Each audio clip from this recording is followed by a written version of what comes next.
Basically, solid core is like, I didn't mean did you do it. I kind of assumed you'd never done it. I mean, had you just heard from of looking it. at my core. Yeah.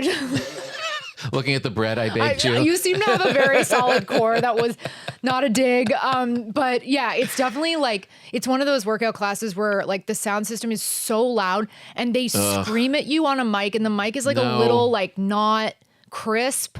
So you're just confused the entire time and you're looking at other people to be like, do you understand what's happening?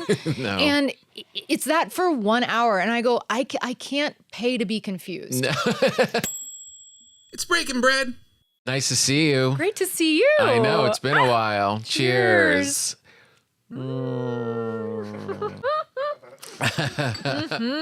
So good to see you. So good. It's been a while. I know. Oh my God, I'm matching the whole. You look great. I'm so. Thanks for matching our set. I really do. I look like I planned this. I know. We could cut it if you don't want to talk about it, but can we talk about our origin story? We should absolutely talk about it. We can? I think about our origin story kind of a lot. You do? Yeah, I do really too. do. I fell in love with you during our I origin story. I loved it. I was like, that's one of the like funniest, greatest people. I really felt that. I tell everybody that. Yeah. Yeah. It was really, and I kept it even from you guys because I wanted you to hear it fresh. Oh, yes. This is the exclusive, you guys. Yeah, I mean, it's not Tom, that big you of a have to deal. tell it. It's not that, well, all right, Okay. we'll have to tell it together. I mean, to fill obviously, it in. I'll chime in. I had a little show in development way back 2010, That sounds 29. right. Yeah, 2009. Called The Marriage Ref on NBC, and it was produced by Jerry Seinfeld. Yeah. And created by him and his wife. It was a very funny idea. And we were just starting out, just trying to figure out what the show was going to be. Right. And Jerry had this beautiful office. Oh my God, this office. Okay, Right? this is where I jump in. Yeah, go ahead. This office, let me tell you about this office, okay? This office, it is the kind of office that like, if you, like, it's like out of Succession. Like all of the windows, or all of the walls were windows and it overlooked Central Park. Central like Park South, facing Central the Park park. South, like that image of like, you can see all the way down. Yeah. It was just unbelievable. And he was on like the 500th That's floor. right, that's right. And you would take this fancy elevator And up. I remember his assistant would, he would request Mexican Coke. Do you remember that? Oh, right. He specifically was like, get us some Mexican Coke. when it wasn't really that well known, you know, that it actually had real of the sugar real in sugar. it. Yeah.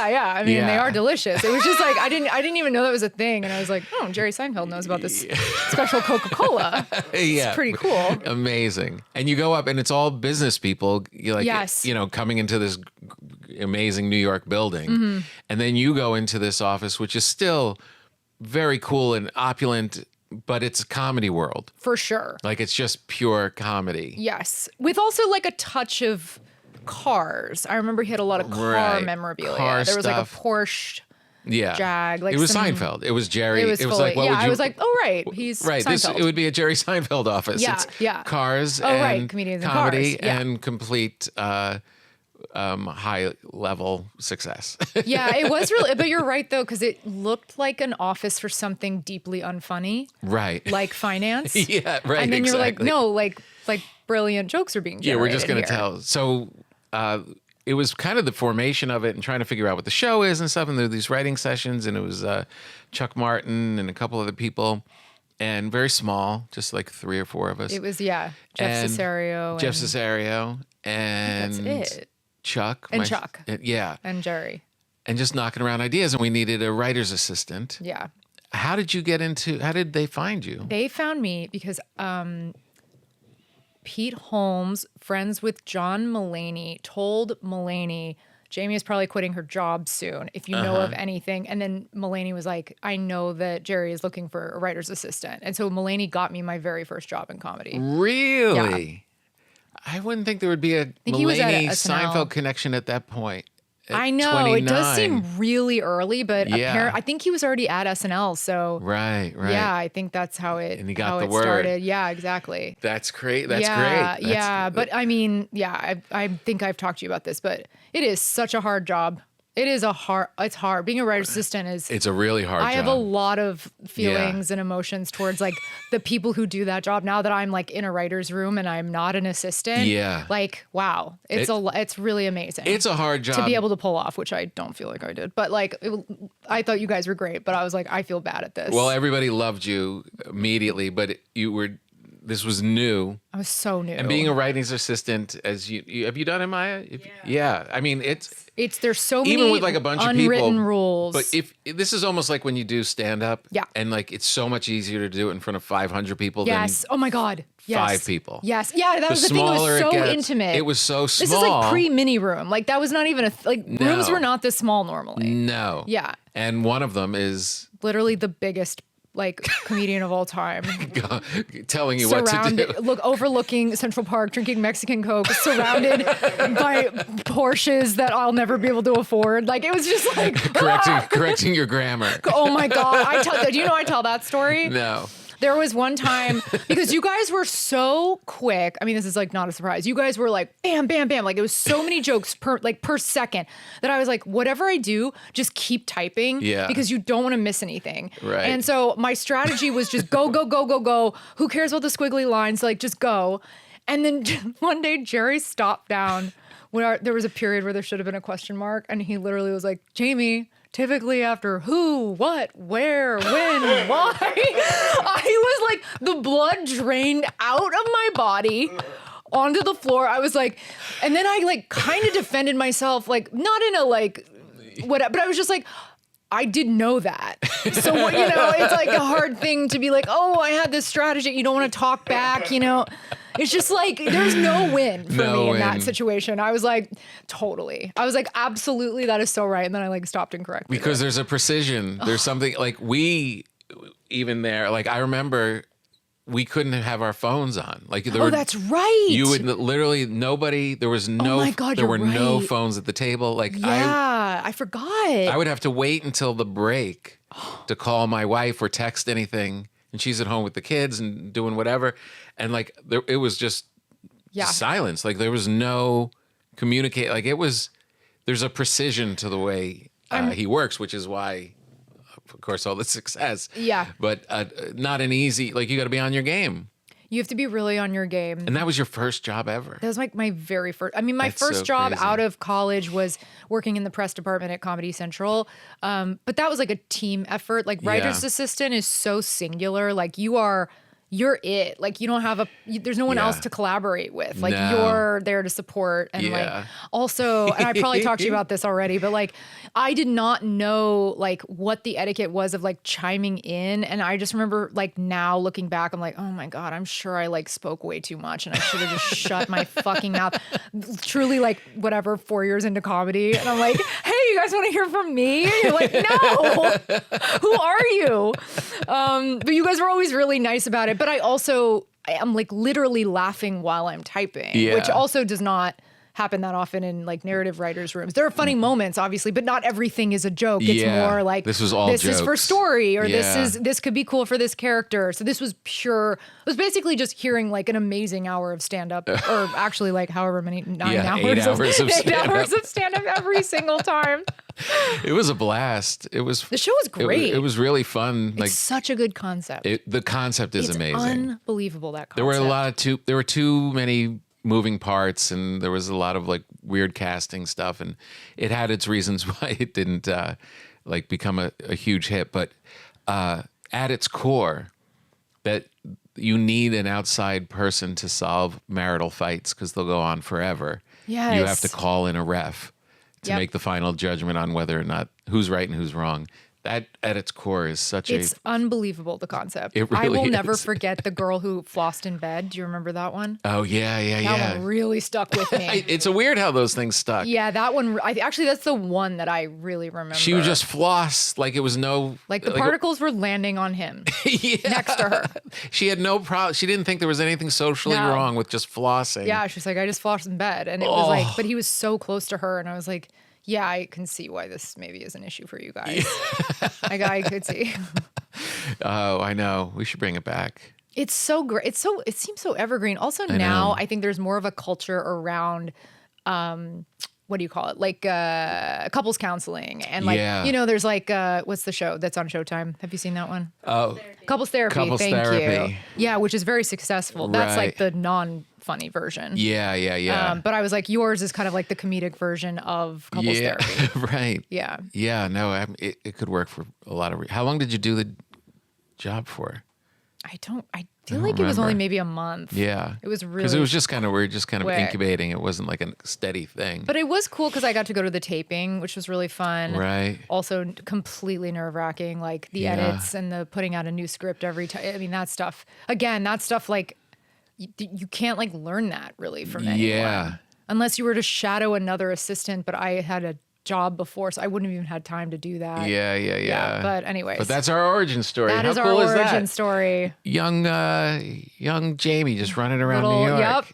just trying to do it all. Did you stay in New York for a long time? I did, yeah. I was there. Well, actually, I guess I moved to LA maybe in like 2014, so not that much longer. okay. Yeah, but was always like back and forth. Were you between- doing stand up at that time? Yeah. You were always doing stand up. Yeah, I was probably like 3 years into stand up. Maybe not that much. Maybe 2. Right. Yeah, really new. Yeah. Really new. Yeah. Yeah. Amazing. Yeah. So great. It was really fun. It's amazing because you just know, like, when you meet, and you have this, I'm sure, when you meet young comics now, like, you meet people, and then you meet people, and you're like, oh, they're going to be in my orbit forever. Oh, Whatever they're going to do, they're going to be successful. Like, you had that don't vibe. lord your status over, like, because they're all kind of like part of the same community. Yeah. Ultimately. And some you're like, oh, maybe they'll make it. But Yeah. others you're like, oh, yeah, she's going Yeah. to be around for. Oh, okay. I remember an article when I was there at that job, an article came out about Kumail. And I remember like Jerry like reading about Kumail, and I knew Kumail, and I was like, whoa, Jerry Seinfeld's like reading about Kumail right now. That's so crazy. I was like, yeah. So Yeah. a lot of like memories from that job kind of like creep back in. Yeah. Yeah. But yeah. I know, it was a I long had- time ago. Yeah. Then we ran into each other at a yoga class once. We did? Mm-hmm. I don't remember that. It was after it. Oh. And it was one of those New York yoga classes where everyone's like, you're there to just kind of center yourself and be, Oh, sure. and it's one of the most cutthroat, Yeah. competitive environments. You could feel people just like vying for inches for their for their Oh, I mat. kind of do remember this now. Yeah, it was just like really crowded. Yeah. And we were both looking at each other like, why are we here? I gotta say, I don't love yoga. I don't No. do it anymore. I loved it. You did? Yeah.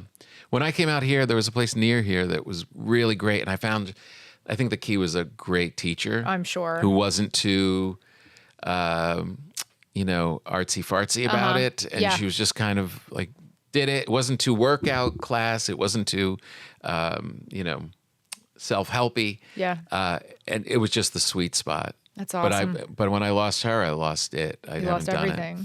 I felt so good though. I feel like I'm so much Really? tighter now. Do you do Pilates? No. Oh. My wife does. You might love it. Yeah? Yeah, I converted my husband. He loves it. Really? Yeah. Yeah. He was really resistant. He was just a runner Uh-huh. for a very long time, like no other types of exercise. Yeah. And now he goes every single Sunday. Really? But also very instructor dependent. Like That's the thing. I need to You not know be the right people. Yeah, I also have gone to these classes. Like, did you ever do solid core? No. Well, oh my God. I don't even, yeah, it's so crazy. But basically, solid core is like, I didn't mean, did you do it? I kind of assumed you'd never done it. I mean, Right. had you Just heard from of looking it. at my core? Yeah. Looking at the bread I baked you? You seem to have a very solid core. That was not a dig. But yeah, it's definitely like, it's one of those workout classes where like the sound system is so loud and they scream at you on a mic, and the mic is like a No. little like not crisp. So you're just confused the entire time, and you're looking at other people to be like, do you understand what's happening? No. And it's that for 1 hour. And I go, I can't pay to be confused. No. It's just not, Yeah. it's not going to work. No. I need clarity, calm. Yeah. Soul Cycle, you ever do that one? I did. I didn't love it. Yeah, anything. I'm not into groups to begin I also with. don't need loud. I don't need I loud don't loud music. anything. I No. feel like my whole adult life is trying to get to Same. not loud. Same. Acoustics. I use the word acoustics like daily. I'm constantly talking about acoustics. I never did that 10 years When ago. you're on the road and there's a bathroom fan Oh my God. or the fridge that's just running. Yes. I yeah. unplug. Oh, I do sure. all those things. Yeah. Yeah. Gotta get those sounds out of there. Yeah, For exactly. You are promoting. Yes. I want to get to that because we just talk as friends, but I really want to. First of all, I baked you this bread this morning. Wow. Do you guys serious? eat bread? Are you being serious? I am being serious. Wait, you baked that? I baked this. Oh my God. Yeah. I thought that was like prop bread. No, that's your bread. Those are fake grapes though, right? The grapes are not real. Great. The candle's not real. Cigarettes. This is not a real restaurant. Okay. That provolone next to you, not real. Oh. Yeah. That's a hollow cheese. This bread is real. That's so That is cool. kind of funny to think everything is fake. Oh my God. Like, why would because a lot of people do look at the bread like what they think it's a Wait, prop. that is so nice. I love bread. Oh, good. Oh yeah. All right. I eat everything. All right, I'm one good. of those. We're gonna have to update our contacts because I want to hear that you liked whether We you will. liked it or not. I'm sure I'll love it. Oh my God, I'm so excited. All right, good. How long does it last? This will last a week. Oh, incredible. Yeah, just put a towel over it. Okay. And you'll be solid. Did you get into it during the pandemic? Don't put the plastic baking? over it. Okay. No, it was way before the pandemic. Oh, that must be so annoying for people to ask that. Yeah. You've always done it? Yeah. Wow. I know. And then all these like showbiz folk came in and they're Yeah. like, I use sourdough now. Right. It's and like, you're not going to last. Yeah, exactly. Posers. Posers. And they're all gone now. But I'm still going. And There that's are your a lot bread. of people who just stopped. I'm like, yeah, that was just a hobby. Of course. It yeah. was just, no, it was panic. It was like, we Panic. might die. Let's Panic make baking. bread. Yeah, there was so much panic baking. So you are promoting. Yes. You've got your Yes. one person Yep. show. Mm-hmm. Were you going to say one woman show? Well, I don't know how I feel about any of those titles. Yeah, they're all kind of weird. One person's kind of Stage nice. show? Just a theater show? Comedy show. It is a comedy show. It is comedy. Yeah, yeah. My friend Katie. It's called My Friend Katie. And You're going to be at Joe's Pub, I saw. I'm going to be at Joe's Pub That's on exciting. June 16th. Yep. And then I'm going to be at Dynasty Typewriter on June 25th. Very You cool. should come if you're around. That'd be fun. When is it? June 25th. You're probably on the road. Yeah, I think I just leave. Yeah. Yeah. But yeah, I'm doing like a little run. I don't know when this comes out, but It's going to support these dates. oh, amazing. Yeah. So June 4th, Philly, June 11th, DC, June 13th, Boston, and then New York and LA after that. Very cool. Yeah. And this is I'm interested how you got into it because it's about your friend who passed away when Yes. before the marriage ref. Yeah, way before. Yeah. How old were you? I was 21 when it happened. 21. And she was 18. Yeah. Okay. Or I just turned 21. She was 18. Yeah. So she was a college friend or a home friend? No, from home. We worked at the same summer camp together. And she sort of mysteriously suddenly passed away when I was in college. Very shocking. And essentially what happened was I just never knew how or why she died. And there were definitely some suspicious things that I sort of was wondering / like kind of simmering on, but I never did anything about it. I just kind of like accepted it and What'd they tried say at to the move time? on. So at the time in her obituary, there was this line at the very end that said Katie struggled with nephrotic syndrome. But the thing is, nephrotic syndrome is, I later learned, is a kidney syndrome that I believe is reversible. That is where like proteins leak from your kidneys. But I also found out you don't die from nephrotic syndrome. I confirmed that with a doctor. And then I also never heard her talk about her kidneys in any capacity ever. And we talked about everything. So Right.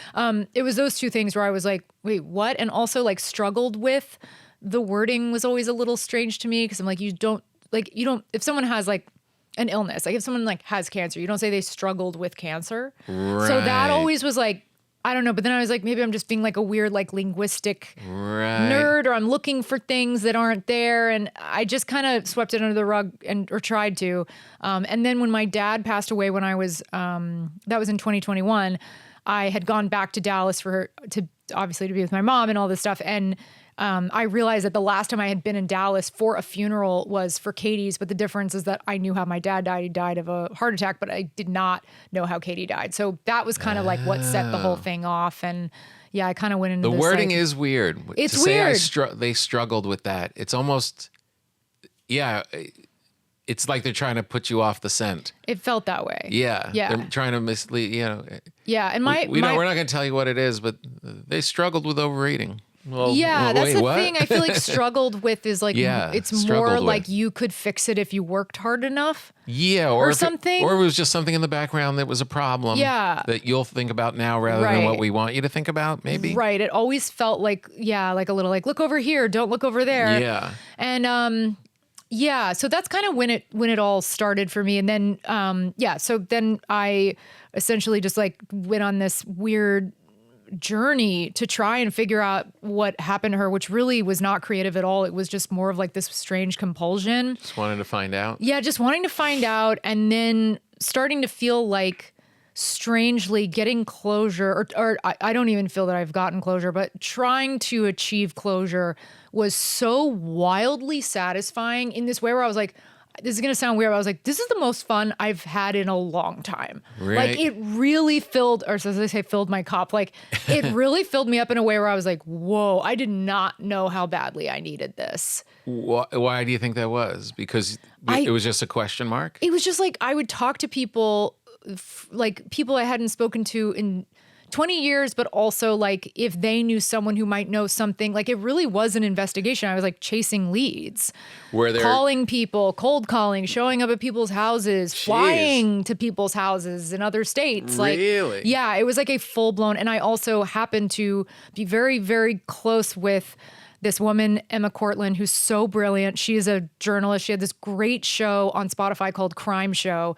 And I'm already just friends with her in life. And I told her about this and she was like, I'll come on board. I want to help you. So she actually was like, she like is the reason I like was able to get autopsy reports. Like she really helped. Yeah. Yeah. So why did you have to go so deep? Where was the resistance from? It was almost like once I started, I just couldn't stop. Right. And then what's interesting about it is, like, I assumed once I get the autopsy report, we're done. We're packing up. Like, what else is there? That's the information you've been looking for. Sure. And I also didn't think that I could get an autopsy report. Yeah. Which is a whole section of my show talking about autopsy reports. I have so many thoughts and feelings on them, particularly like the way they're written is horrifying. Oh, yeah. I mean, not the obvious parts, like whatever. I won't go into the bit, but anyways, but I thought once I had that information that I would be done. And then what's weird is that actually just led to more questions. So I think a lot of people who had heard I was doing the show, they were like, oh, so it ends once you get the autopsy report. I'm like, no, that's like halfway through the show. Really? Yeah. So it really becomes people more that about... didn't want to tell you or didn't want... I had a mom in particular that I spoke to her. She seemed kind of like an open book at first. Her mom or a mom? A mom who was sort of in the friend circle. Couldn't get a hold of Katie's mom for a very long time. And that was really bizarre because I just figure in the age of the internet, like how hard is it to find people? It's so hard to find people still. Really? Yes. Really? It's really, there's some people where you're like, there is nothing on them. Like no Facebook, no, like just nothing. Really? How do they do it? It's admirable. You're like, wow, you really did it. They just bought nothing. You nailed it. Yeah, they don't have a credit card. They never bought anything. I mean, it's like, I just never thought that would even be an issue. Yeah. But wait, you asked me so something. You could disappear. Yeah.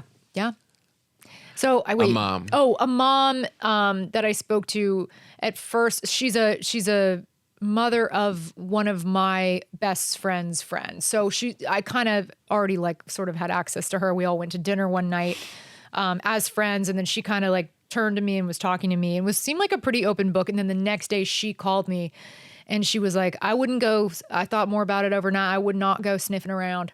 I think you're going to be barking up the wrong tree. Like, people get real upset when you talk about this stuff in Texas, so you got to watch out. And I was like, oh, okay. And then like, that was kind of like the warning of like, stop asking questions. Yeah. Like you're going to get, don't stick I'm trying to think of the metaphor. Don't stick your face in the foxhole. You're going to get bit or whatever. Right. something there. That works for me. I like that. I don't know if a fox bites or not, but So how'd you take that warning? It just was like more fuel. I was like, because I think at a certain point you're also like, I can't bring Katie back, but I I'm like, there is a feeling of like, don't worry, I've got you. Right. Like, I will not stop. Right. Yeah. So I think someone's going to honor her. Yeah, I was like determined. And then the show grew out of, it did not start as a show. It grew out of like me going on this journey. And then I was like, well, I do want to write about this experience because I'm not an investigator. Like I'm a comedian. I don't know what I'm doing. Yeah. And what it's like to like have to cold call someone's dad or like, yeah. And then there's one guy I talked to, he's like, I haven't talked to my son in 5 years. So I was like, I'm never going to find that son. Yeah. Then we did find that son. Then he agreed to meet with us and have us interview him. Big milestones for me. Yeah. Yeah. Now, did you start talking about it in a small way just in doing stand-up? Would you like bring any of it in, or was it its own piece? A little. I tried, but the pivot into it and out of it was just like too much that I was like, I think this kind of exists on its own. Right. But I did document everything. So we have like all this footage, and then some of the audio I worked into the show just to kind of like support the narrative. So there's definitely like a true crime, like doc feeling to the stand up. So ultimately, I don't want to give anything away. It's funny. It's a comedy. It is a comedy. Yeah. So, there are laughs throughout. I will say. So where predominantly are the laughs, just in general terms? The laughs are always. Is it because of how ludicrous it was, or is it you finding yourself? Yeah. Surprising yourself that you're all of a sudden an investigative reporter? Yeah, I think it's both. Definitely like a lot of. I mean, the jokes are always on me. I'm very, very intentional about like not making fun of. I make fun of one guy, but I really try to keep it on myself and like how ridiculous this whole thing like is. The surprise that you were in. Yeah, and also just like I had no idea what I was in for. Right. And also like the conclusions that came out of it are not what I expected. No. Yeah, I mean it really. Did you get conclusions? I did. Yeah. Yeah, I mean I think it'll always feel a little bit like an open wound, but definitely. Yeah, there's one thing in the show that's like kind of a big reveal that I feel like really honors Katie in a way that is not, there's like no sensationalism. It's like very much like this was our friendship. Yeah. And that moment alone, I'm like, if that was the only thing that like came out of the show, I'm like, it was all worth it. Like that I got to like showcase her in this way. Right. Yeah. Oh, that's great. Yeah. Man. So how long you been doing this piece? So I took it to Edinburgh last year and we got really good reviews, which I wasn't sure we would. Chortle, it's like, they're so brutal. They gave us 4 stars and I was like, okay, I feel like we're on to something. That's not easy to do. Yeah. So yeah, went to Edinburgh and then was like workshopping it in LA before that, just at the Lyric Hyperion. Were you able to come into Edinburgh as an established act? I've never gone, but I know like you hear the stories of like young comics trying to get it off the ground and they have to like really work all day long trying to beg people to come in. Did you come in at a different level? I definitely came in at a different level just in that, our shows were pretty full every day. Oh, that's good. I think it was because of our venue and the time slot was like not super competitive. It was at 4 p.m., which is like when people are starting to drink and like let loose, but not so deep into the night that all these other shows are happening. Did the Ted Lasso of it help? It definitely helps. Yeah, for sure. Although it's interesting. I feel like more people watch that here than they do over there. Really? Yeah. I always thought like because of Richmond, like people would be, I don't know. It feels, it's interesting. I don't feel like, I don't know. Maybe that's just my perception. But when I was in London, I was like, I don't feel like I thought this would be like a bigger thing here. And I think it is, but not the way it is here. Oh, interesting. Yeah. Maybe it's too American? Maybe. American sensibility, like in a way. Right. Like that joy and that like enthusiasm. Totally. Yeah, because they have a darker sensibility there, for sure. Yeah. How'd you get that show? I got that show from an audition. An audition? I auditioned for Bill Lawrence for a show that never went forward, but I tested for it and it ended up just being a pilot. Actually, Brett Goldstein, I think, did the pilot. Oh, yeah? So we both tested for it. He did the pilot. And then Bill Lawrence saw me on Crashing. And then when Lasso came up, he was like, would you want to come in to meet on this to write? Wow. And I sent in a sample and then I had a meeting with him and Jason and it was a really long meeting. And I remember kind of at the time not really feeling 100% secure about like working on a show about soccer. I was like, Right. yeah, like I don't really follow soccer. Now I really Yeah. love watching, but like at the time I was like, yeah, I do not think I'm your Yeah. girl. I was like really honest too. I was like, I don't know, guys. Right. And I think that they already had their people who knew about soccer. You don't So need, yeah. it didn't matter. And then, yeah, we just had such a good meeting. And then, yeah. That's pretty But it's intuitive of interesting. him. Yeah, interesting to go to see me like acting and then be Yeah. like, would you want to write? Yeah. Yeah. Yeah. Yeah. I mean, I think he knew I also wrote on Crashing, so he was probably like, she can do it. Sure. Yeah. But yeah. But he liked something about your voice. Yeah. That you could. Surprising. But that's even different than stand up. I mean, it's not Yeah, like I know. He hadn't seen me do stand up. Yeah, like Maybe if he he saw a clip or that, something, but like not really. I guess this is why he's successful. It's kind of unbelievable. When I makes a think lot about of it, I'm good like, choices. oh yeah, I got it because of acting. Yeah. That's crazy. I don't even think about that enough. I'm like, whoa, Yeah. that's really crazy. Yeah, he saw something and Yeah. And it was a really long meeting. A really long meeting. It was like 2 hours long. 2 hours. Yeah, and I didn't know Jason. I mean, I didn't know him, and I at the time I was like, yeah, he's great on SNL, Yeah. but like I don't really know him outside of that. Oh, he was in the meeting too? Yeah, the first meeting. Oh, really? Yeah, it wasn't like I had to do a pre-meeting and then I met with him. It's Right. like, no, he was in the first meeting. Yeah. And yeah, I just remember walking out going like, that went really well, but also being like, I don't know if I want to be in a writer's room. Just, stuff Yeah. that now people are just like, can I please be in a writer? Like it was just such a different time, like pre-strike. Like Yeah, there was just right, like exactly. more There was work. so much work. Yeah, it was just different. Yeah. Pre-pandemic, pre-strike. God. Yeah. So Man, did the world change I know. for those two reasons. truly. God. So such a shift. Yeah. Yeah. And yeah, what was crazy was when we were writing it, I was definitely like, man, I don't know if this show's good, but I really like the people I work with in a way that I hadn't quite. I mean, I've like been on shows with great people, but there was something about the chemistry of this staff Yeah. where it was like we were hanging out all the time. And I'm a big like, okay, bye guys, it's 5 p.m. Like I love to leave. I know. I You would love to never go hang out home. with Jerry and me after that. I know. We I were was like, too come cool. on, Jamie. Yeah, come on, right out Jerry. the door.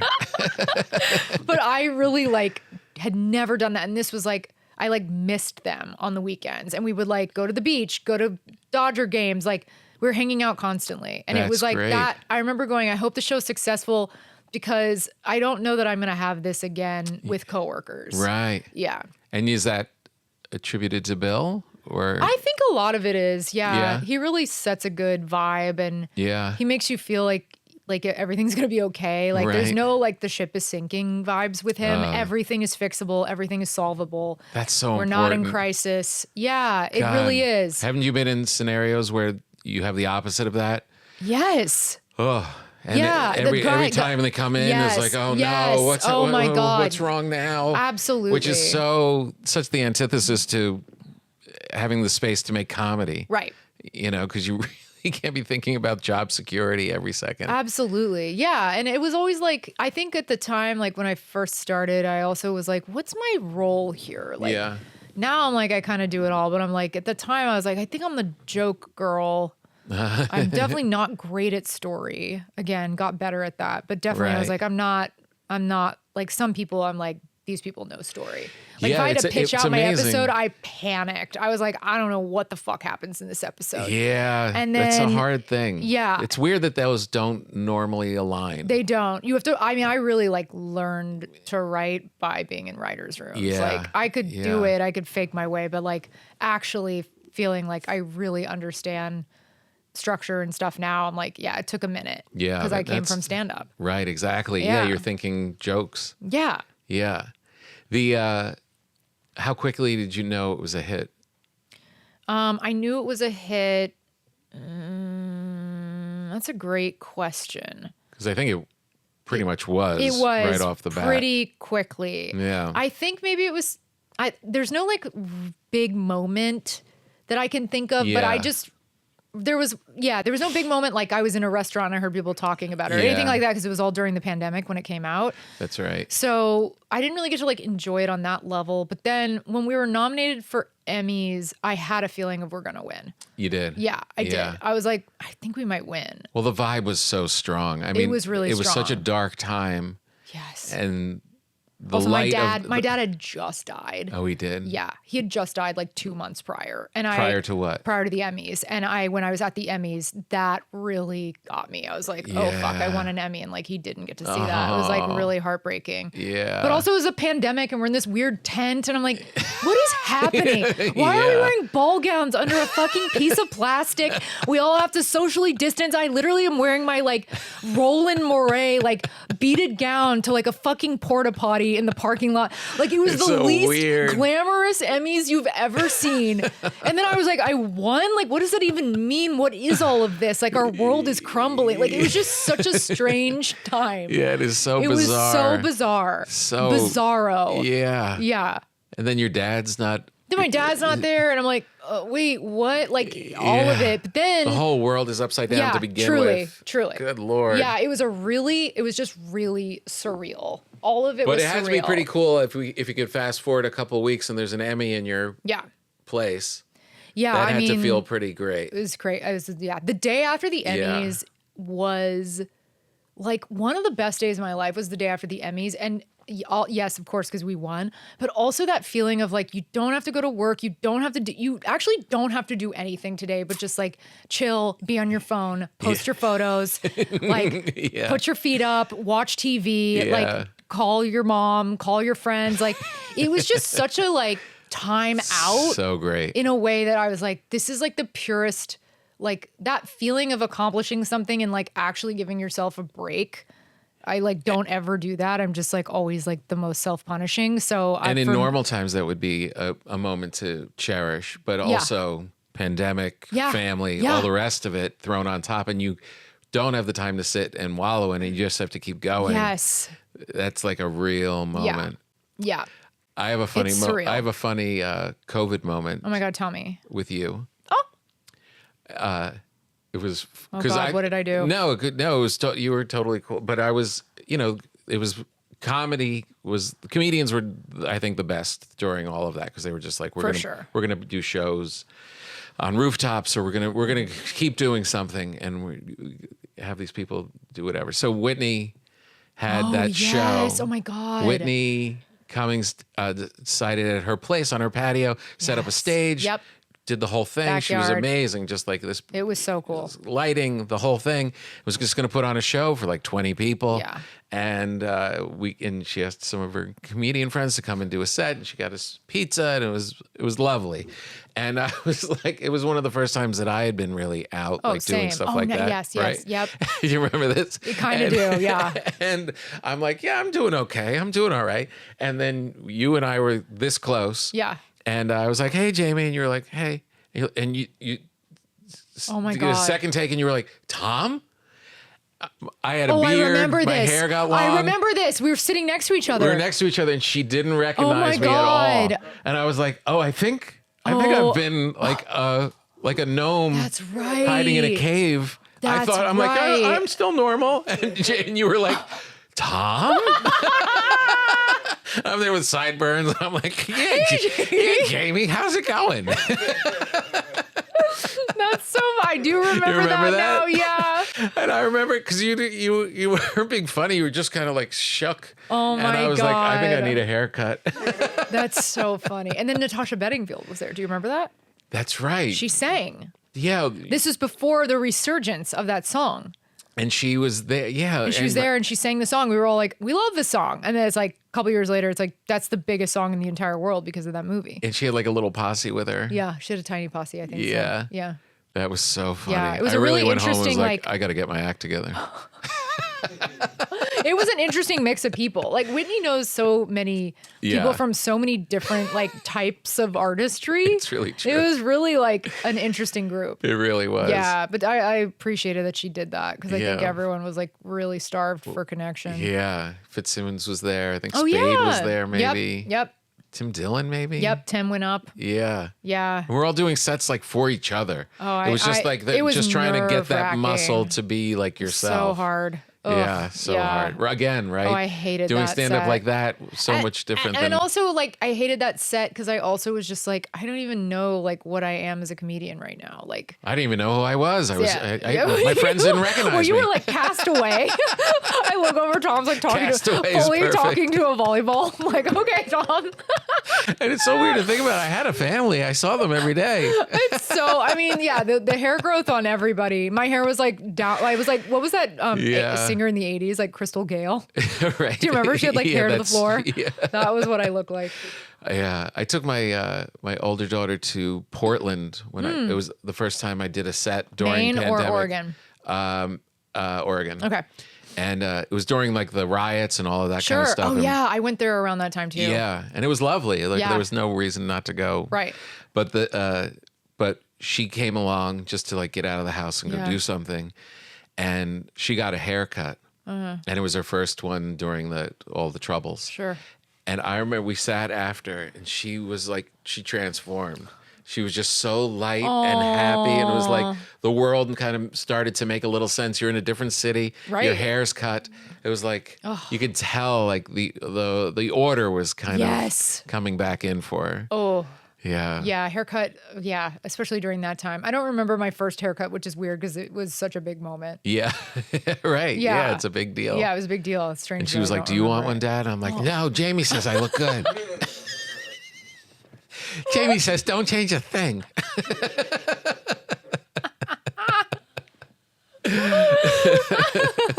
Anyone who hasn't joined our Patreon, join our Patreon. It's a great place to get extra bonus content, a great way to support us here at the podcast. We need one more person. We need one more person. We can't afford them. And we need you to pay for it. It's a great place, and it's a great way to round out the community. So go to patreon.com and look up our podcast and join us. It's a fun way to be a part of the community. And you guys are the best. Nambe.com/Tom Papa. Look at how cool this is. My friend called it the Tiffany of bread products. Look at that blue. We've got cutting boards. We've got spatulas.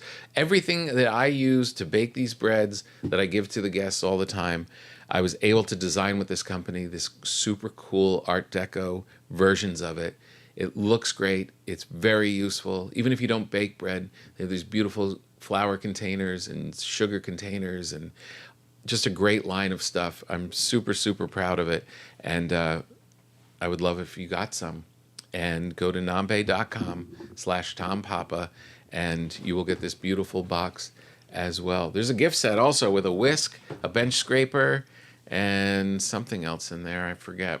It's beautiful though. Yeah, bread products. Go get it. So you would write here and film there? Right here. Yep. And then we would go over there. I was there for like 4 months this time. Yeah. Right. Yeah. Yeah. Do you like that? I did like it. I like behind the scenes, my husband and I were dealing with like really overbearing Airbnb hosts. Oh no. And they Overbearing were watching how? They were watching us on the camera. What? Yeah. Yeah. It was a whole thing. Do they have to tell you that? Or are they supposed to tell you that? They do disclose that there's a camera, but what they did lie about is the placement of the camera. And so we tried to turn it off because we were very honest. We're like, I'm sorry. It's just, you know, things about us that like you would only know if you were like not only watching the camera, but like listening to our conversations. No. And so we called them out. They did not deny it.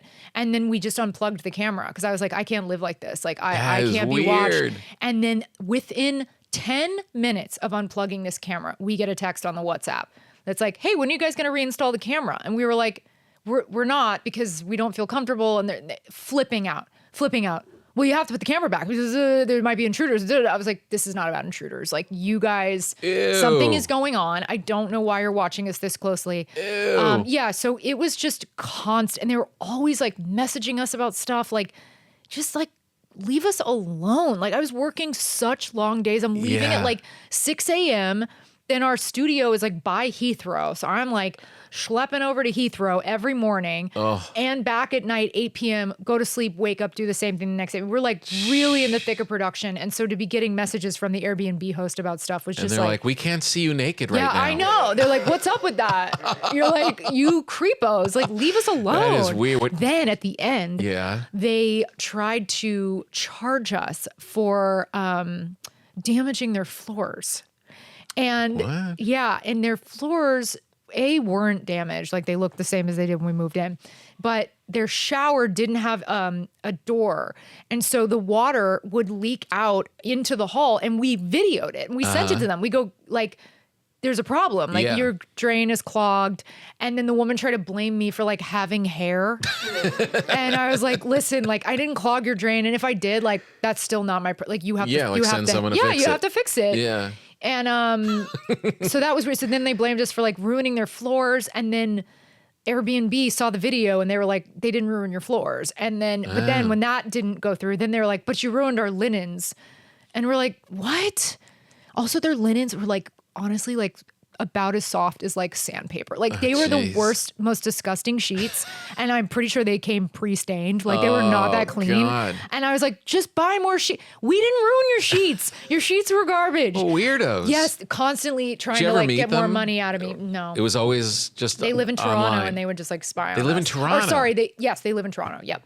They would just spy on you. And I think they knew, well, they did know that I work for Ted Lasso. And I feel like they honestly, I found out that, well, because my husband works in cybersecurity and comes from an intelligence background. Yeah. He's very good at like finding stuff on people. And he discovered that this guy's business had just gone bankrupt. And like, he was basically just extorting us, like constantly trying to extort us because he's like, oh, fancy Hollywood lady staying in my place. Like, I bet we can get more money out of them. I'm pretty sure that's what was going on. I don't have 100% proof, but like, it was a very, very strange experience. If they had kept that camera on, they'd probably be like, oh, here's you guys fooling around and we're going to extort money from you that way. I mean, it was so, and it was like, I was working so hard. And I think that like, I thought it was bad when I was there, but then when we left, I was like, that was really bad. Yeah. Yeah. I'm like, so because there's no rest. Your nervous system's never let off the hook. No. Because you're coming home to well, diffuse. But then you're paying, I was paying so much money to rent their apartment. Like they had so much money from us. So I was like, can you just let us, I think I even said like, please let me live. Jeez. I actually wrote that. I don't think I've ever said that sentence in all seriousness in my life, especially not in writing. God. I had to be like, please let me live. That's so weird. Yeah, it was bizarro. But anyways, my reason for bringing that up is that the amount of time for some of these jobs, a good time, you can't get a place for a year because you're only there for 4 months. Right. So you end up in these situations with Airbnb where you're like, but it's not really your place. And you're dealing with the limitations of the hosts, and hopefully you get someone cool. But what if you don't? What if you don't? That is the one thing that's really hard about going over there. Is it's not enough time, but it's also too much time. Yeah. You know what I mean? For renting. The best case scenario with those Airbnb things is when you hit it off with the host. Yes. And then they can even, we've had situations where they take it off Airbnb, but you still deal with them. Yeah, I've had that. That's like the dream. And I feel like that happens a lot here. Yeah. If you're ever renting New York. here, like I did that in Atlanta. It was fine. Yeah. Yeah. Jeez Louise. All right. So with Lasso, it's a huge hit. Yes. It was rocking along. You guys are getting Emmys and stuff like that. And then there was pushback where the fans were kind of like pushing back against season 3, maybe. Yeah. And they were like, for whatever reason, there was critical pushback or fan pushback. I think both. But then you push through. Yeah. And you righted the ship. What was that like creatively in the room? Well, creatively, I mean, the show, like, third season, oh, God, there's just so much. But like third season definitely felt a little different than the other seasons, but that's also because like the second season was written on Zoom during the pandemic. Yeah. And I was not there for production or anything. And then season 3, I was in London a little bit for production. But when we went, I mean, this is like such a weird thing to like even complain about, but you know, going to the Emmys after you've won 2 years in a row, and then you just are like, we were losing big time. And it's a long ceremony. And you're sitting there being like, oh, that category. All right, the bear took that one. Okay, then and once again the bear, and once again the bear. And I think that it just felt like, it's so weird because it's like such a privilege to be, it really is a privilege to be nominated. I know that's like a hack thing that people say. But like, it is a weird thing to go and you're like, the last 2 years it was so celebratory, and then this year it's kind of like, oh, we're feeling a little sad. Yeah. So then we weren't going to come back. I thought we were done. And then when we got the call that we were coming back, I was like, wow, okay. And some people had said Jason had told them there might be a fourth season, like in passing, like he would like be like, oh, well, if there was a fourth season, I could see this happening. And I was like, well, if he said that, that means he's really thinking about it. Right. But it wasn't really solidified. And then, so it felt like it was in his hands a bit, like if he wanted to push it. Yeah. And then, all in his hands. Everything is in his court. Yeah. They were like, whatever you want. Like, we're here. We love the show. Oh, that's nice. Because then it's purely a creative. It really is. Decision. Yeah. Yeah. So when we came back, everyone was like, whoa, this is surreal. Right. I cannot believe we're back. Really? Yeah. Because it was I just thought we were done. Yeah. Yeah. I really thought we were done. I mean, which must have been difficult because have such a good relationship with this family. Yes. They're like, so that's different than just like a show where you're just kind of like, all right, 100%. It's gone. I'm like, these are like that had my to have people. bigger impact. Yeah. Yeah, definitely. Oh, so when you get that new lease on life, was it like go time? Yeah, it was definitely like go time. Also, like just with everything, it happens so quickly. It's never like, hey, in a couple months we might be starting. It's like you get the call and they're like, can you start Monday or not? Whoa. It's always like threatening. Like, I know. The business affairs people just make you feel like pulp, like literally like lower than pond scum. Just like, oh, you're gum on my shoe. I don't give a fuck about you. And I'm like, but we won you Emmys. They're like, you can literally go die in a ditch. We don't care. You're worth like my pinky finger. Like you're worth nothing. They really are cold. Yeah. You're like, but I have this one wedding. But nope. No. Yeah. And it's like, well, if you don't want to start Monday, then I guess you don't want the job.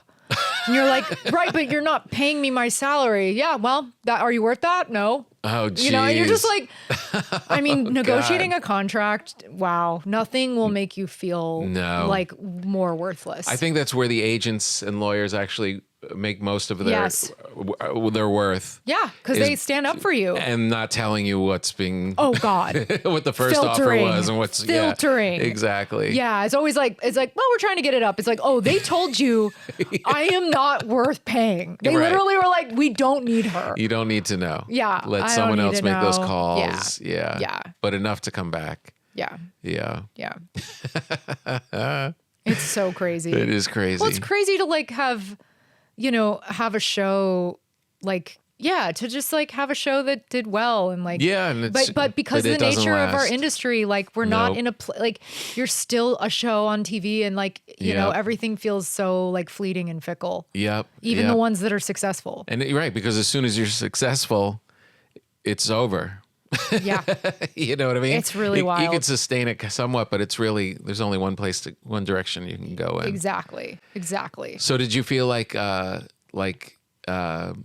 things had changed for you as a writer or a performer, just with the exposure of being in a hit show like that? And did it kind of open up doors for you or just... Definitely. Yeah. I mean, yeah, it did. I don't know with stand-up, it really made a difference. If anything, I think being in like a cozy writer's room kind of pulled me away from performing, which is why my show means so much to me, because I'm like, oh, it really is like me reclaiming like that part of me, because I really am like at the end of the day a performer. Yeah. I mean, I love writing, but like that piece doesn't ever go away. I really wish it would. God. There's no way. It's it would just be who so you are. nice. I'm like, if it could just go away. If it could just stop that little voice in your head. Bill Lawrence once said to me, he goes, I don't think he said it like this. He wasn't like, it's such a shame you want to act, but he definitely was like, he definitely said something to me where he was like, do you really want to act? I mean, like you could just, you just rise the ranks, you become a showrunner. He's like, you don't need to act. Like just do that. And I'm like, but I want to. It doesn't ever go away. Yeah,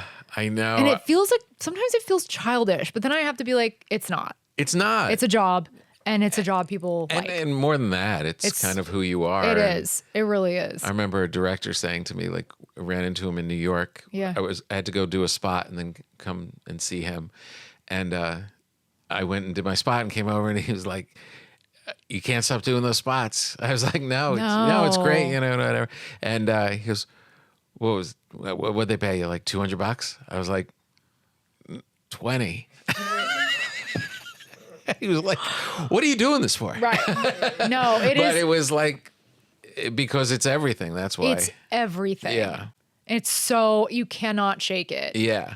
You can try. Yeah. I definitely have tried, but it won't. That's just not my deal.